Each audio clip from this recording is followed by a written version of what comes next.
Hello everyone, आज हम बात करेंगे पैटर्न के बारे में। पैटर्न होता है कोई भी शेप अगर एक ही तरीके से बार बार रिपीट करी जाती है तो जो बनता है उसे हम पैटर्न कहते हैं। ऑब्वियसली शेप कितने भी टाइप की हो सकती है, आप कोई भी टाइप की शेप बना सकते हो, इसलिए पैटर्न्स भी इनफाइनाइट टाइप के हो सकते हैं। डिपेंड करता है आप कौन सी शेप रिपीट कर रहे हो। लेकिन कुछ शेप्स जो हैं उनके रिपीट करने से जो फॉर्म्स बनती हैं, जो पैटर्न्स बनते हैं, उनको हम स्टडी करेंगे जो मोस्ट कॉमन है। तो स्टार्ट करते हैं।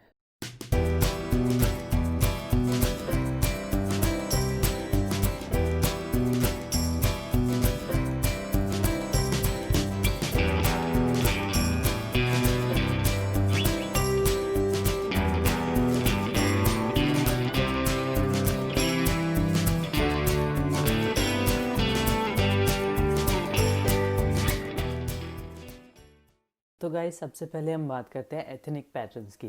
ये पैटर्न्स आपको ज़्यादातर शादी वाले कपड़ों में देखने को मिलते हैं। अगर आप वही फील अपने इंटीरियर में लाना चाहते हो, एथनिक बनाना चाहते हो इंटीरियर को, तो आप इन पैटर्न्स का यूज़ कर सकते हो।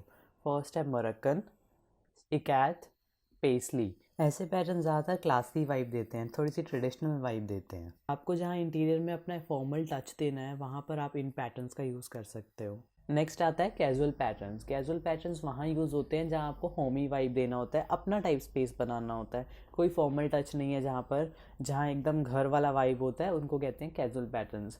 तो वो पैटर्न्स है स्ट्राइप्स, नॉटिका, शेवरॉन और मोज़ैक। शेवरॉन जो है बहुत ही ट्रेंडी पैटर्न है, कंटेम्प्रेरी पैटर्न है। ये सारे पैटर्न्स हम वेस्टर्न कल्चर से इंस्पायर्ड होम्स हैं जो उनमें बनाने के लिए यूज़ होते हैं। जैसे कंटेम्प्रेरी होम बना रहे हो, स्कैंडिनेवियन होम बना रहे हो, उस टाइप के इंटीरियर बनाने में ये सारे पैटर्न्स यूज़ होते हैं। इसके बाद हम बात करते हैं फेमिनिन पैटर्न्स की। जैसे हमने लाइंस में पढ़ा था कि फेमिनिन लाइंस होती हैं जिनके कर्व्स होते हैं, वैसे ही पैटर्न्स में हैं। जिन पैटर्न्स में आपको ओवल कर्व्स मिलेंगे या फिर किसी भी टाइप के कर्व्स मिलेंगे, वो सारे फेमिनिन पैटर्न्स होते हैं। जैसे फ्लोरल, टॉयल, पोल्का डॉट्स, ये सारे फेमिनिन पैटर्न्स हैं। लाइंस में हमने एक और चीज़ भी पढ़ी थी, जिन लाइंस के एजेस होते हैं वो मैस्कुलाइन फील देती है।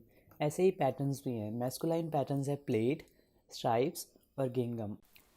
आपने ये नोटिस किया होगा, मेंस जो है ज़्यादातर यही पैटर्न्स अपनी शर्ट्स में डालते हैं, और जो फेमिनिन पैटर्न्स थे वो लड़कियां ज़्यादातर अपनी ड्रेसेस में यूज़ करती हैं। तो ये ऑलरेडी एक साइकोलॉजी बनी हुई है कि ये मैस्कुलाइन है और ये फेमिनिन है, तो उसी बेसिस पे हम इन्हें इंटीरियर्स में यूज़ करते हैं depending on the requirement of client. Next और लास्ट पैटर्न है रेट्रो इंस्पायर्ड यानी आर्ट इंस्पायर्ड।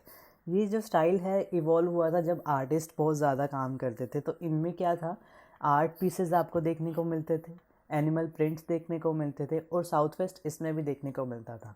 ये सारा नेचर से इंस्पायर्ड है रेट्रो स्टाइल, आर्टिजन स्टाइल। तो उसी बेसिस पे इनके पैटर्न्स भी मिलते हैं। ऐसा नहीं है कि इस पैटर्न को या किसी और पैटर्न को किसी और स्टाइल में हम यूज़ नहीं कर सकते, पर एक कॉमन साइकोलॉजी है जो उससे हमें थोड़ा सा अंडरस्टैंडिंग में आसानी हो जाती है, हमें एक बेसिक फील पता चल जाता है पैटर्न का।